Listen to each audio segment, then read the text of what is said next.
Hi friends, నేను మీ నాని ప్రభాకర్. మీరు చూస్తున్నారు technology channel. Friends, tech news episode 1150కి అందరికీ స్వాగతం. ఈరోజు టెక్ న్యూస్ మొదలుపెట్టే ముందు ఇవాళ మధ్యాహ్నం నేను iQOO G6 Pro అన్బాక్సింగ్ చేసి వీడియోని అయితే పోస్ట్ చేశాను. ఒకవేళ ఆ వీడియో నోటిఫికేషన్ మీకు రాపోయిన ఆ వీడియో మీరు చూడపోయిన నేను పైన కార్డ్స్లో అయితే వదిలేసాను. అక్కడి నుంచి అయితే ఆ వీడియో చూడగలరు. ఈ మొబైల్ ఒకసారి మీకు ఎల్లుండి నుంచి అంటే మే 4వ తారీఖు నుంచి సేల్కి అయితే రాబోతుంది. యాక్చువల్గా అన్బాక్సింగ్ అయితే లేట్ అయింది, ఎందుకంటే నాకు డివైస్ రావడమే లేట్గా అయితే వచ్చింది. అందుకే అన్బాక్సింగ్ అయితే కొంచెం లేట్ అయితే అయింది. ఆ విషయం కూడా నేను ఆ వీడియోలో అయితే మెన్షన్ చేశాను, ఎందుకంటే కొంతమంది ఇంకా అడుగుతున్నారు అన్న ఏంటి వీడియో లేట్ అయిందని చెప్పేసి.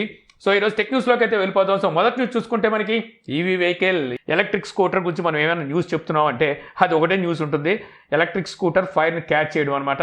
మళ్ళీ తమిళనాడులో చూస్తే నిన్న ఒకినావా కంపెనీకి సంబంధించిన ఒక ఎలక్ట్రిక్ స్కూటర్ అయితే ఫైర్ని అయితే క్యాచ్ చేసిందంట. సతీష్ అనే వ్యక్తి ఒక ఏరియా నుంచి ఇంకో ఏరియాకి అయితే వెళ్తున్నాడు. సో ఆ టైంలో తన సీట్ కింద నుంచి పొగలొచ్చి హీట్ అయితే క్యాచ్ చేస్తుందంట. ఏంటా అని చెప్పేసి వెంటనే తను ఎస్కేప్ అయ్యాడు, స్కూటర్ నుంచి అయితే దూకేశాడంట. దూకేగానే వెంటనే అది ఫైర్ని అయితే క్యాచ్ చేసింది. తనకైతే ప్రమాదం అయితే జరగలేదు, కానీ స్కూటర్ అయితే కాలిపోయింది. సో ఇప్పటి వరకు మనకి ఈ సమ్మర్ స్టార్ట్ అయ్యాక దగ్గర ఒక 10 నుంచి 15 మధ్యలో అయితే స్కూటర్లు కాలినట్టుగా మనకి న్యూస్ అయితే వస్తున్నాయి. మరి న్యూస్లో మనకు తెలిసినవి అయితే తెలియకుండా కొన్ని విలేజెస్లో అక్కడ ఇంకా వాడేవాళ్ళు ఉంటారు. సో వాళ్ళ దగ్గర నుంచి న్యూస్ రాలేదు. ఇవన్నీ చూసుకుంటే మనకి దగ్గర 50 పైనే కాలిపోయి ఉండే అవకాశం అయితే ఉంది.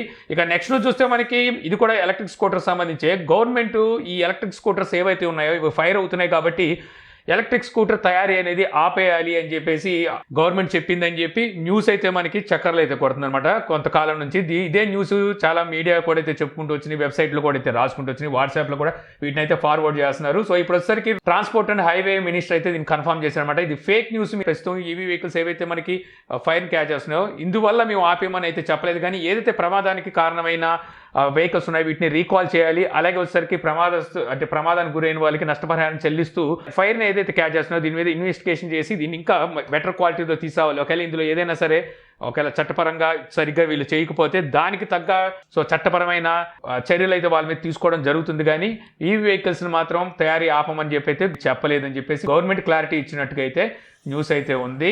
ఇక నెక్స్ట్ చూస్తే మనకి OnePlus 10 Pro ఈ మొబైల్ సంబంధించిన డెక్సోమార్ స్కోర్ అయితే వచ్చింది, అంటే కెమెరా స్కోర్ అయితే బయటకు వచ్చింది. ఇక్కడ వచ్చేసరికి ఇది మనకి ఫెయిల్ అయినట్టుగా తెలుస్తుంది అనమాట. ఏ ఫోన్తో iPhone 12 Pro ఉంది కదా, ఇది 2020లో అయితే తీసుకొచ్చారు. ఆ ఫోన్తో కంపేర్ చేస్తే ఇది ఇంకా తక్కువ స్కోర్ అయితే చేసిందంట. 2022లో లాంచ్ అయిన ఈ మొబైల్ తక్కువ స్కోర్ అయితే చేసింది. టోటల్ స్కోర్ చూస్తే 127 స్కోర్ అయితే చేసింది.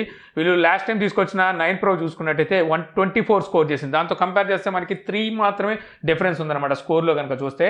2020లో తీసుకొచ్చిన iPhone 12 Pro కనుక చూస్తే 128 స్కోర్ చేసింది. అంటే 2 సంవత్సరాల క్రితం వచ్చిన మొబైలే దీనికన్నా ఒక స్కోర్ అయితే ఎక్కువ చేసింది. యాక్చువల్గా వీళ్ళు OnePlus దీన్ని ప్రతిష్టాత్మకంగా కెమెరా మీద ఎక్కువగా శ్రద్ధ పెట్టి హజల్ బ్లేడ్తో కొలాబరేట్ అయ్యి కెమెరానే ఎక్కువ ప్రాధాన్యత ఇస్తూ ఈ మొబైల్ని తీసుకొచ్చారు. అలాంటిది 2020లో వచ్చిన మొబైల్తోనే పోటీకి పడలేకపోయిందని చెప్పి ఫెయిల్ అయినట్టుగా అయితే నిర్ధారించారు.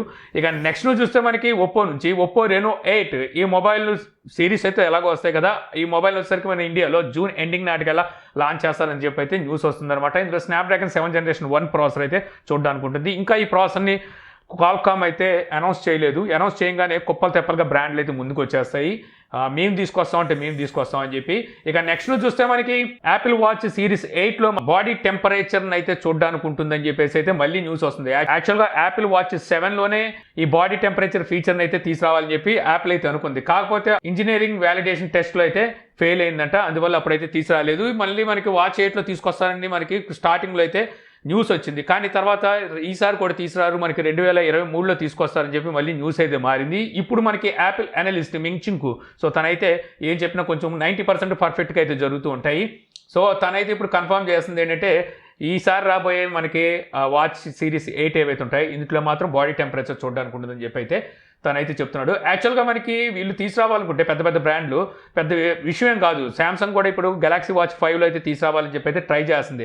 తీసుకొచ్చేయడానికి ఏముంది, తీసుకొచ్చేస్తే ఇప్పుడు మనకు 2-3 వేల రూపాయల వాచెస్లో కూడా మనకి బాడీ టెంపరేచర్ని అయితే వీళ్ళు తీసుకొస్తున్నారు. కాకపోతే అది అంత యాక్యురేట్గా అయితే పనిచేయవు, అది పర్ఫెక్ట్గా ఉండదు, ఏదో ర్యాండమ్గా చూపించుకుంటూ పోతాయి. SP2 కూడా 2-3 వేల రూపాయలకి వచ్చే వాచెస్లో అది ర్యాండమ్గా ఏదో SP2ని చూపించేస్తాయి తప్పితే యాక్చువల్గా అవి పర్ఫెక్ట్గా అయితే పనిచేయవు అనమాట. మామూలుగా మనకి SP2 అనేసరికి అది 98 నుంచి 95 ర్యాండమ్గా అటు ఇటుగా చూపించేస్తూ ఉంటాయి. అదే టైంలో మనం కనుక ఆక్సిజన్ మీటర్ పెట్టుకొని చూసుకున్నాం అనుకోండి, కొన్నిసార్లు రెండు కలిసిపోవడం వల్ల మనం ఏమనుకుంటాం పర్ఫెక్ట్గానే పనిచేస్తుందని చెప్పేసి అనుకుంటున్నాం. అందుకే పెద్ద బ్రాండ్లు ఏం చేస్తాయంటే అంత తొందరగా తీసుకురావు, దాని మీద బాగా పరీక్షలు చేసి ఫైనల్గా అది సక్సెస్ అనుకుంటేనే అప్పుడు ఆ ఖరీదాన్ని అయితే బయటికి దించుతారు. ఇక నెక్స్ట్ నుంచి చూస్తే మనకి వాట్సాప్ మార్చి నెలలో కనుక చూసినట్టయితే 1.85 మిలియన్ అకౌంట్స్ని అయితే బ్యాన్ చేసినట్టుగా అయితే తెలుస్తుందన్నమాట. వీటి మీద దగ్గర చూస్తే 407 రిపోర్ట్స్ అయితే వచ్చినాయంటే బ్యాన్ చేయమని చెప్పేసి అపీల్స్ అయితే వచ్చినాయంటే ఈ నెంబర్స్ మీద. అందువల్ల వీటిని అన్నింటిని అయితే వీళ్ళు బ్యాన్ అయితే చేశారు. ఇవన్నీ స్పామ్ అనమాట. మీరు కూడా ఏమైనా ఒక స్పామ్ మెసేజ్ వచ్చిందనుకోండి, కింద రిపోర్టు బ్లాక్ అని అయితే ఉంటుంది. మీరు రిపోర్ట్ చేయడం వల్ల ఏమవుతుందంటే ఇలాంటి స్పామ్ మెసేజెస్ ఏమంటాయో వాటిని అరికట్టడానికి అయితే వీలుగా ఉంటుంది. సో మీకు కొన్ని స్పామ్ మెసేజెస్ వస్తాయి, వాటిని మీరు లైట్గా తీసుకోమాకండి, వెంటనే రిపోర్ట్ అయితే చేసేయండి. ఇక అలాగే వాట్సాప్లో మనకి స్టేటస్ ఉంటుంది కదా, అక్కడే మనకి అప్డేట్ ఫీచర్ను కూడా టెస్ట్ చేస్తున్నట్టు తెలుస్తుంది. అప్డేట్ ఫీచర్ అంటే ఏంటంటే మనకి వాట్సాప్కి ఏదైనా కొత్త అప్డేట్ వచ్చిందనుకోండి, మనం ఆటో అప్డేట్లో పెట్టుకుంటే ఆటోమేటిక్గా అప్డేట్ అయిపోతాయి. కొంతమంది ఆటో అప్డేట్లో పెట్టుకోరు అనమాట, డేటా సేవ్ చేసుకోవడం కోసం. అలాంటి వాళ్ళకి ఏం చేస్తుందంటే ఇప్పుడు మనకి స్టేటస్లో ఇదైతే ఇంటిమేట్ చేస్తుంది, కొత్త అప్డేట్ వచ్చింది మీరు అప్డేట్ చేసుకోండి అని చెప్పేసి అక్కడైతే చూపిస్తూ ఉంటుంది. అలాగే మనం ఇంతకుముందు ఒకసారి టెక్న్యూస్లో అయితే మాట్లాడుకున్నాము, వాట్సాప్లో వీళ్ళు ఇప్పుడు పోల్ సిస్టమ్ని అయితే అంటే పోల్ ఫీచర్ని అయితే తీసుకొస్తున్నారు గ్రూప్లో అని చెప్పేసి. సో అది ఇప్పుడు మీకు డెస్క్టాప్లో కూడా అయితే టెస్ట్ చేస్తున్నట్టుగా అయితే తెలుస్తుంది. ఈ సంవత్సరం స్క్రీన్ షాట్లు కూడా అయితే బయటకు వచ్చినాయి. ఈ పోల్ అనేది మనకి టెలిగ్రామ్లో ఎప్పటి నుంచో ఉంది, ట్విట్టర్లో అలాగే మనం కొన్ని సోషల్ మీడియా అప్లికేషన్స్లో వాటిలో అయితే చూస్తుంటాం. అదైతే ఇప్పుడు మనకు వాట్సాప్లో అయితే తీసుకురాబోతున్నారు. ఇక నెక్స్ట్ నుంచి చూస్తే మనకి అమెజాన్ నుంచి అమెజాన్ సమ్మర్ సేల్ని అయితే అనౌన్స్ చేసిందనమాట. మే 4వ తారీఖు నుంచి ఈ సమ్మర్ సేల్స్ అయితే జరగబోతున్నాయి. అప్ టు 40% వరకు మీకు మొబైల్ ఫోన్స్ అండ్ యాక్సరీస్ మీద డిస్కౌంట్ అయితే లభిస్తుంది. సో ఇక్కడ అన్ని బ్రాండ్లు Apple, iQOO, itel, OnePlus, Oppo, Realme, Redmi, Samsung, Tecno, Vivo and Xiaomi అన్ని బ్రాండ్లు అయితే వీళ్ళ దగ్గర ఉన్న మొబైల్స్ని డిస్కౌంట్లో ఇక్కడ తోసేద్దాం అని చెప్పి అయితే చూస్తున్నారు. చాలా వరకు మీకు అవుట్డేటెడ్ మొబైల్స్ ఎక్కువ డిస్కౌంట్లు అయితే లభిస్తుంటాయి. లేటెస్ట్ వాటి మీద అంత అయితే ఉండవు. సో ఇక్కడే అమెజాన్లో చూస్తే మనకి iPhone 13 సిరీస్ మీద 13 మీద మీకు భారీ డిస్కౌంట్ అయితే లభించబోతుంది. మీకు 10,000 వరకు వీళ్ళు డిస్కౌంట్ అయితే అనౌన్స్ చేశారు. ఇప్పుడు 128GB వేరియంట్ మీకు 70,900 రూపాయలకు వస్తే 256GB వేరియంట్ 79,900 రూపాయలకు వస్తుంది. ఇక 512GB మీద మీకు 5,000 తగ్గిస్తున్నారు. 1,04,900 రూపీస్కి అయితే వీళ్ళు సేల్కి అయితే తీసుకురాబోతున్నారు. మరి అమెజాన్ అనౌన్స్ చేసిందంటే ఫ్లిప్కార్ట్ కామ్గా ఉంటుందా? ఫ్లిప్కార్ట్ కూడా అయితే అనౌన్స్ చేసింది. వీళ్ళైతే రేపటి నుంచే వీళ్ళు సేల్స్ అయితే స్టార్ట్ చేయబోతున్నారు. ఎల్లుండి నుంచి మనకి అమెజాన్ స్టార్ట్ చేయబోతుంది. మేబీ నేను కూడా ప్రైమ్ మెంబర్స్కి రేపటి నుంచే స్టార్ట్ అవ్వచ్చు అమెజాన్లో కూడా. ఫ్లిప్కార్ట్ కూడా బిగ్ సేవింగ్ డే సేల్స్ని అయితే అనౌన్స్ చేసింది. ఇక్కడ SBI కార్డు మీద అప్ టు 10% వరకు మీకు ఇన్స్టెంట్ డిస్కౌంట్ అయితే అందిస్తుంది అనమాట. 3వ తారీఖు నుంచి మీకు 8వ తారీఖు వరకు ఫ్లిప్కార్ట్ సేల్స్ అయితే జరగబోతున్నాయి. ఇంకా నెక్స్ట్ నుంచి వస్తే మనకి రెడ్మీ ప్యాడ్ 5 త్వరలో మన ఇండియాలో లాంచ్ చేయబోతున్నట్టుగా అయితే న్యూస్ అయితే వస్తుందన్నమాట. అదేంటి మన ఇండియాలో లాంచ్ అయిపోయింది అంటే అది షామీ ప్యాడ్ 5 అనమాట. ఇప్పుడు రెడ్మీ ప్యాడ్ 5 అయితే మన ఇండియాలో లాంచ్ చేయబోతున్నారు. ఈ ట్యాబ్లెట్ మనకి 90 Hz డిస్ప్లే రీఫ్రెష్ రేట్తో రాబోతుందంట. అలాగే ఇందులో స్నాప్డ్రాగన్ 765 ప్రాసెసర్ అయితే ఉండబోతున్నట్టుగా న్యూస్ అయితే ఉంది. మనకి ఇంతకుముందు వీళ్ళు తీసుకొచ్చిన షామీ ప్యాడ్ కనుక చూసినట్టయితే షామీ ప్యాడ్ 5, సో దాంతో కంపేర్ చేస్తే ఇది మనకి తక్కువ ప్రైస్లో అయితే మన ఇండియాలో తీసుకొస్తారు. షామీ ప్యాడ్ ప్రైస్ ఇప్పుడు మనకి 27,000 ఉంది కదా, ఇది మనకి నేను అనుకోవడం 21,000-22,000 రూపాయల్లో తీసుకొచ్చే అవకాశం అయితే ఉంది. సో చూద్దాం మరి ఎప్పటికి లాంచ్ చేస్తారో. ఇక అలాగే రెడ్మీ Note 11 సిరీస్ మొబైల్స్ని లాంచ్ చేసేసింది కదా, అక్కడతో ఆగదు, ఇంకా లాంచ్ చేస్తుంది అనుకోండి. అయితే ఇప్పుడే మళ్ళీ Note 12 సిరీస్ మొబైల్స్ని కూడా త్వరలో లాంచ్ చేయబోతున్నట్టుగా టీజ్ కూడా అయితే చేస్తున్నారనమాట. సో ప్రస్తుతం వీళ్ళు చూస్తే రెడ్మీ Note డాష్ ఇచ్చేసి క్వశ్చన్ మార్క్ అయితే వేశారు. సో ఏంటి అని తెలిసిందే, వీళ్ళు మళ్ళీ 12 సిరీస్ని అయితే లాంచ్ చేయబోతున్నారు. సో మరి ఎప్పుడు లాంచ్ చేస్తారో చూద్దాం. ఇక నెక్స్ట్ నుంచి చూస్తే ViVO X80 and X80 Pro India date అయితే ఆల్మోస్ట్ కన్ఫర్మ్ అయినట్టుగా వస్తుంది. వీళ్ళైతే ఒక హింట్ అయితే ఇస్తున్నారు. హింట్ కాదు, వీళ్ళు ఏంటంటే డేస్ని అయితే కౌంట్ డౌన్ కింద అయితే ఇస్తున్నారు. యాక్చువల్గా ఈ మొబైల్ని మనకి ఈ నెల 8వ తారీఖున గ్లోబల్గా అయితే లాంచ్ చేయబోతున్నారు. మన ఇండియాలో మాత్రం ఈ నెల 18వ తారీఖున అయితే లాంచ్ చేయబోతున్నట్టుగా ఇక్కడ వీళ్ళు ఇచ్చిన టైం ప్రకారం అయితే తెలుస్తుంది అనమాట.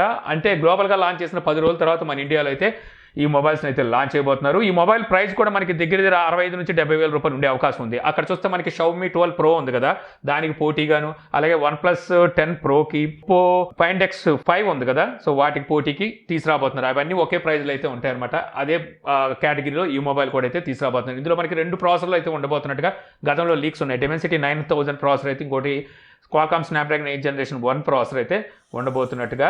ఇక నెక్స్ట్ న్యూస్ మళ్ళీ మనకి వివో నుంచే. వివో T1 ఆల్రెడీ మన ఇండియాలో అయితే లాంచ్ చేసేసింది కదా, సో ఇందులోనే T1 Pro, ఇంకోటి T1లోనే 44 వాట్ 4వ తారీఖున ఈ మొబైల్స్ని అయితే లాంచ్ చేయబోతుంది. యాక్చువల్గా ఈ మొబైల్స్ ఏమి కాదు, ఆల్రెడీ మన ఇండియాలో లాంచ్ అయిన iQOO G6 Pro అలాగే iQOO G6 44 వాట్ అని చెప్పి 2 లాంచ్ అయినాయి కదా, వాటినే వివో T1 Pro అలాగే T1 44 వాట్ అని చెప్పేసి అయితే లాంచ్ చేయబోతుంది.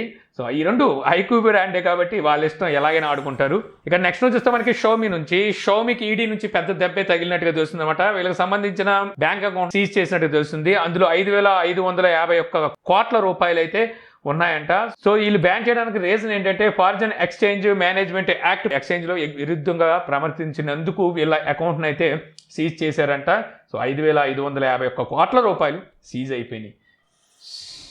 ఇక నెక్స్ట్ న్యూస్ వస్తే counter point smart phone market షేర్ని అయితే Q1కి సంబంధించింది రిలీజ్ చేసింది అనమాట. ఇక్కడ లాస్ట్ ఇయర్ Q1తో కంపేర్ చేస్తే ఈ ఇయర్ Q1 1% డ్రాప్ అయితే కనిపిస్తుంది. సో కాకపోతే ఫస్ట్ ప్లేస్లో మళ్ళీ షోమీ అయితే కొనసాగుతుంది. సెకండ్ ప్లేస్లో శాంసంగ్ ఉంది. శాంసంగ్ లాస్ట్ ఇయర్తో ఈ ఇయర్కి పెద్ద డిఫరెన్స్ అయితే లేదు. రియల్మీ చూస్తే లాస్ట్ ఇయర్తో కంపేర్ చేస్తే గ్రోత్ అయితే పెరిగింది. నెక్స్ట్ వివో ఉంది, గ్రోత్ డౌన్ అయ్యింది. తర్వాత ఒప్పో కూడా గ్రోత్ డౌన్ అయింది. అదర్స్ కూడా గ్రోత్ అయితే పెంచారని చెప్పొచ్చు. ఇక్కడ బాగా డౌన్ అయింది షోమీ అనమాట, అంటే ఎంఐ అయితే బాగా డౌన్ అయింది. ఇక నెక్స్ట్ రోజు చూస్తే మనకి షోమీ 12 Pro ఈ రోజు నుంచి సేల్కి అయితే వచ్చేసింది అనమాట. సో మీరు ఎవరైనా కొనాలనుకుంటే ఈ మొబైల్ ప్రైస్ దగ్గర 63,000 రూపాయలు అయితే మన ఇండియాలో ప్రైస్ అయితే పెట్టారు. ఆ ప్రైస్కి ఈ మొబైల్ కొనొచ్చు అంటే మంచి మొబైలే. స్పెసిఫికేషన్ పరంగా చూసుకుంటే ఇప్పుడు మార్కెట్లో రన్ అవుతున్న వాటితో సో పర్వాలేదు. లేదంటే ఆగండి మీకు ViVO X80 వచ్చే వరకు. సో ఇంతే ఫ్రెండ్స్, నాకు ఈరోజు ఇంట్రెస్టింగ్ అనిపించిన టెక్ న్యూస్ వీడియో మీకు నచ్చింది అనుకుంటున్నాను. వీడియో కనుక మీకు నచ్చితే లైక్ చేయగలరు. యూట్యూబ్లో మా ఛానల్ ఇంకా సబ్స్క్రైబ్ చేసుకోకపోతే సబ్స్క్రైబ్ చేసుకోవడం మర్చిపోమాకండి. So thank you for watching. Jai Hind.